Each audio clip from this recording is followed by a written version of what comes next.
On December 7th, 1941, Japan attacked Pearl Harbor, bringing America into World War II. The United States and the world were very different at Christmas time more than 75 years ago. Stanley Weintraub captures the events and the mood of that holiday season in his book, Pearl Harbor Christmas, A World at War, December 1941. Weintraub is an award-winning author and professor emeritus of arts and humanities at Penn State University. He's also an expert on wartime Christmases, having written several books on the topic. In 1941, Weintraub says the political milieu around the world looked grim. What was going on as far as the Allies to be would be concerned, everything was going badly. One loss after another, everything looked bleak. This was before the Japanese had even attacked. Britain was feeling isolated. Europe was almost completely dominated and occupied by the Germans. The Russians were trying to save Leningrad, now St. Petersburg and Moscow. The Germans were at the gates. So things were very bad indeed, and they would get worse. In the States, the mood was isolationist. Nobody wanted to go to war, although our factories did provide armaments for the British to help their cause. Even the great aviator Charles Lindbergh didn't think the Japanese would attack us. He spoke for the America First Committee, and he said, "I'm a flyer, and I know the Japanese can't fly planes, so they have very bad eyesight, and we don't have to worry about the Japanese." Even as the Japanese were planning the attack on the Pacific Fleet, Weintraub says their diplomats were in Washington talking peace. But it was fraudulent, and we knew it would be fraudulent because we had intercepted their diplomatic code. But we did not know that they were going to go to war against us. We thought that they would attack the weak colonial powers in the Asian Rim, like Britain, which had Hong Kong and Malaya and Singapore, and the Dutch, who had what we now call Indonesia, and French colonies like Indochina, which is now Vietnam and Cambodia and Laos. We figured all of those were going to go. Prime Minister Winston Churchill took no joy in the attack at Pearl Harbor, although Weintraub says he saw it as an opportunity to bring the might, money, and manpower of the United States into the European conflict. He got the news at dinner on a Sunday night, and he told the people at dinner with him that he was saved. Britain was saved, because despite what bleak outcome there would be for the rest of December, he knew that with the industrial and military potential of America, victory seemed assured. But with Japan as a new partner, even Adolf Hitler saw victory as guaranteed. He said, "We can't lose the war at all. We now have an ally which has never been conquered in 3,000 years. So both sides thought that America's entrance into the war was going to be victory for their side. Churchill knew he had to convince Roosevelt to enter the European war first, so he sailed to the U.S. to plead his case. Churchill's ship landed at Hampton Roads, Virginia, where he caught a plane to Anacostia Air Base just outside Washington. Roosevelt was there to meet him, despite the discomfort the president experienced from his 20-year battle with polio. Churchill was a rare case of a guest at the White House from a foreign country. He expected to stay at the British Embassy, but again, for reasons of diplomacy and solidarity with the British, Roosevelt insisted he stay at the White House. Mrs. Roosevelt went up to the bedroom corridors and picked out what she thought was the best bedroom for Churchill. And he went up and inspected the bedroom, and he didn't like it. And he wandered down the corridors till he found one he liked. I'm reminded of the American comedy of that time called The Man Who Came to Dinner. The man who came to dinner and didn't leave, and it became a very difficult problem for the hosts in that comedy. Well, Churchill was the man who came to dinner, and he stayed and stayed and stayed.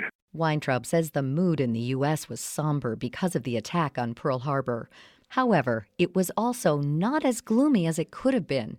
That was due, Weintraub said, to reports sent by General George MacArthur that painted the strike as less damaging than it really was. However, in Germany, things were cold and harsh for the Nazis. They were unprepared for a long winter. They expected to have defeated Russia before the first snows.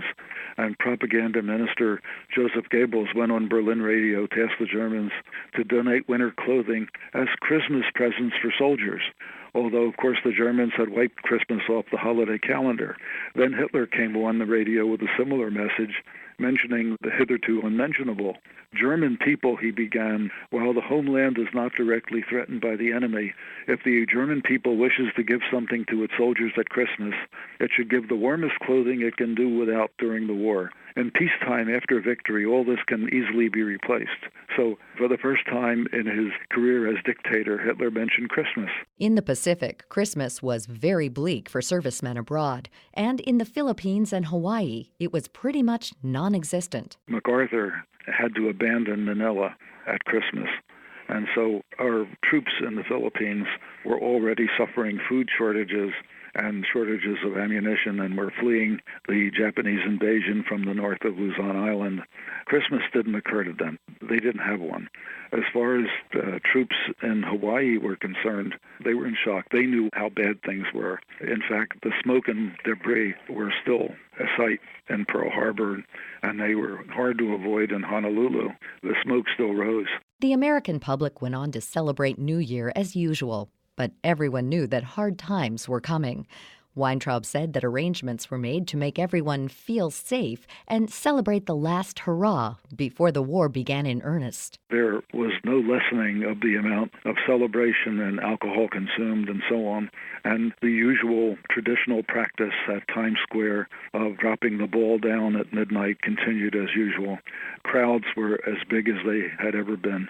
No one expected air raids, but just to make the people feel safe, even though we didn't have enough anti-aircraft guns around, the government established on the roofs of buildings in Washington, D.C., some phony wooden anti-aircraft guns to make people think that they were being protected. New Year's Eve was still a period when there were no blackouts. You can read about the last peacetime holiday before the war in Stanley Weintraub's book, Pearl Harbor Christmas, available now. You can also find out more about all of our guests at viewpointsonline.net. Our show is written and produced by Evan Rook and Pat Reuter. Our executive producer is Reed Pence. Our production director is Sean Waldron. I'm Marty Peterson.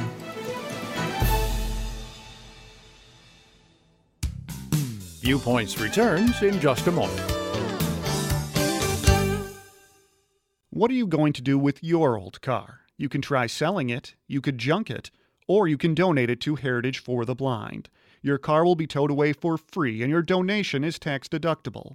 Just call 1-800-835-1478. Heritage for the Blind accepts cars, vans, trucks, and boats.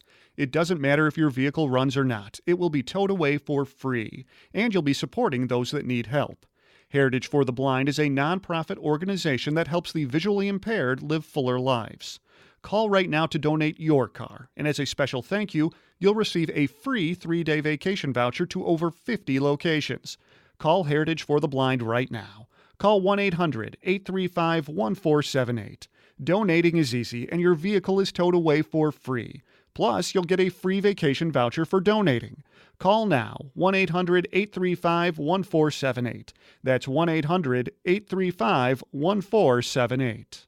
Individuals and businesses with tax problems, listen carefully. Do you feel like you're losing control of your finances? If you owe over $10,000 in back taxes or have unfiled tax returns, we can help you take back control. The IRS is the largest and most aggressive collection agency in the world, and they can seize your bank accounts, garnish your paycheck, close your business, and file criminal charges. Take control of your tax problem now by calling the experts at U.S. Tax Shield and take advantage of the Fresh Start program and new laws that may allow us to negotiate a settlement for the lowest amount possible. Our team of tax attorneys and enrolled agents can stop collections and get you protected so you can take control of your financial future. U.S. Tax Shield offers a price protection guaranteed quote to get you protected today. U.S. Tax Shield is A+ rated with the Better Business Bureau, so call now. 800-568-1647. That's 800-568-1647. U.S. Tax Shield. 800-568-1647.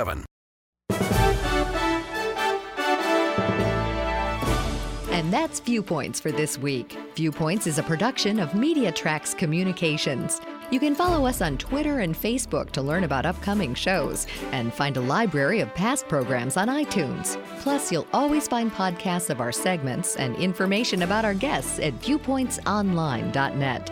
Join us again next week for your public affairs magazine, Viewpoints.